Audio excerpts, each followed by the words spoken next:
যে আমি সকালবেলা যখন পরীক্ষা দিতে যাব তখন আপনার বৃষ্টি হয়েছে। আর যেহেতু আমার বাসার সামনে আমরা হচ্ছে যারা মধ্যবিত্ত ফ্যামিলির লোক, তাদের বাসার আঁটু সমান পানি ছিল, আঁটু সমান পানি ভাঙা অর্ধেক একটা খালি পাইপটা পরে জুতা পরীক্ষা হলে পরীক্ষা দিছে। আর যেহেতু বৃষ্টি দিচ্ছে আমার শরীরে হালকা এখন জ্বর আবার হালকা শরীর গরম, এখানে পরীক্ষাটা আপনার যে আমার একটা মেন্টালি যে পরীক্ষার প্রস্তুতি ছিল কিন্তু সে প্রস্তুতিটা নিয়ে ভালো মতো পরীক্ষা দিতে পাই নাই। আর দ্বিতীয়ত অন্যান্য পরীক্ষার সময় 2 দিন করে বন্ধ দেওয়া হয়, আমাদের যে English second paper subject ICT সেখানে 1 দিন করে বন্ধ। আর দ্বিতীয়ত আমরা শনিবারে পরীক্ষা দিতে চাই না, শনিবারে পরীক্ষা দেওয়ার প্রস্তুতি আমাদের ছিল না। আর মূল বিষয়টি যেটা অনেকে বৃষ্টির মধ্যে পরীক্ষা দিতে হবে না, তাদেরকে পরীক্ষা দিতে হবে। আর বিষয় যেটা আমাদের এমসিকিউ আর হচ্ছে সিকিউ এই দুটা মিলে 33 মার্কে পাস দিতে হবে।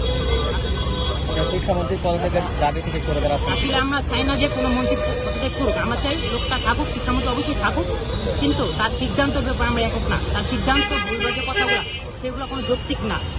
আমরা চাই যেমন আপনি যদি মাইলস্টের দুর্ঘটনা বলি, সেই মাইলস্টের দুর্ঘটনা শুধু ঢাকার মধ্যে ছিল, ঢাকার মধ্যে হওয়ার কারণে এই পরীক্ষা সারা বাংলাদেশে স্থগিত করছে। আর এখন তো আপনার বন্যা বৃষ্টি তো সারা বাংলাদেশ হইতেছে, তাই এখন আমরা সারা বাংলাদেশে পরীক্ষা স্থগিত করতে হবে, চট্টগ্রামে না।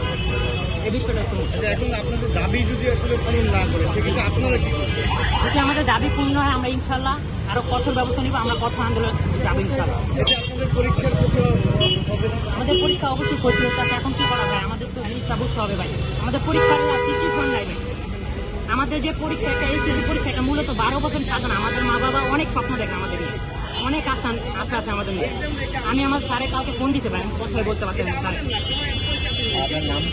আমার নাম মোহাম্মদ আফিফ ইসলাম, আমি কমার্সের ছাত্র, আমি হাজারীবাগ সরকারি কলেজ ছাত্র। ওদের দাবি আমরা করছি এই কারণেই যে উনি জাস্ট বলছে যে ইন্টারন্যাশনাল সিস্টেমে আমাদের এডুকেশন সিস্টেমটা চেঞ্জ করবে। কোথায় ইন্টারন্যাশনাল সিস্টেম দেখাতে পারবেন? কোথায়?